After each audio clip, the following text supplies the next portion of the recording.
After one plot, not only was young Sheldon never the same, it also factored in its cancellation a few years later. Motivated by The Big Bang Theory's popularity, the franchise's very first spin-off put the spotlight on Sheldon and his backstory in Texas. In the end, however, young Sheldon became more than his origin story. In The Big Bang Theory, Jim Parsons' Sheldon used to share anecdotes about his experiences growing up in Texas as a child prodigy.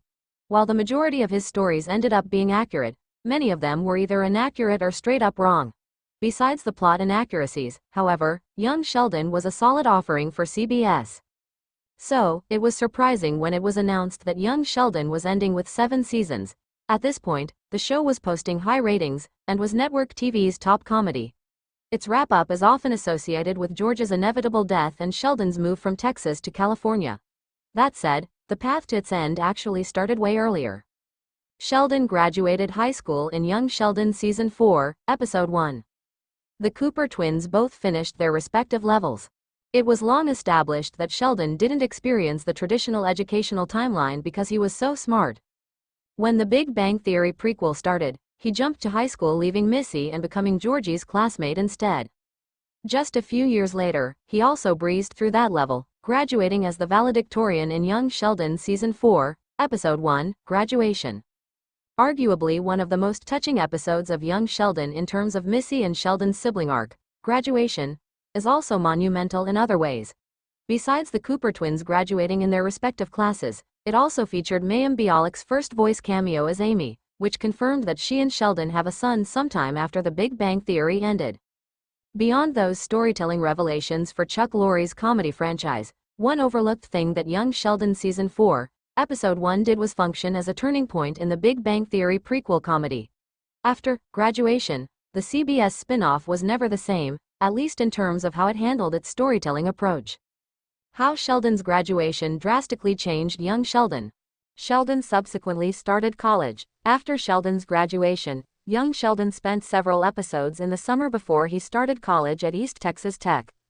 In terms of The Big Bang Theory canon, the boy genius deciding to go to a local school for his undergraduate was controversial, considering how much he mocked his friends for going to Ivy Leagues such as MIT and Princeton.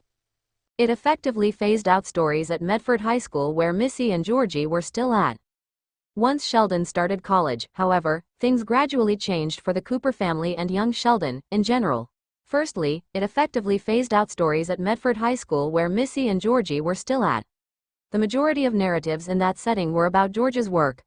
This contributed to Missy feeling left out, both as a meta-criticism and an in-universe plot. Secondly, it separated Sheldon from the rest of his family. At first, the boy genius would come home every day, thanks to Mima driving for him. As things progressed, however, he got his own special dorm room that he eventually stayed overnight in more often than not. This created a divide with regard to young Sheldon's storytelling.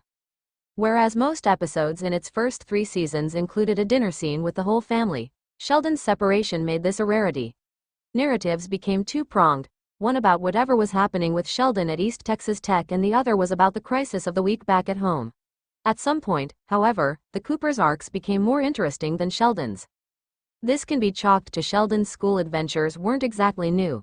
The Big Bang Theory spent a lot of time on this part of his story as he worked on various projects with his friends at Caltech. Simultaneously, the more grounded issues and stories of a regular American family in Texas were just more relatable and compelling. Sheldon's move to college factored in young Sheldon's ending. The Coopers' story became more interesting. Young Sheldon wrapped up because it reached the organic endpoint of its story. However, Sheldon starting college in Season 4 fast-tracked the process. For most of its run, CBS kept the exact dates of the show's events vague, allowing them to stretch out certain segments of Sheldon's childhood. However, Sheldon's graduation marked a point that signified that the end was near.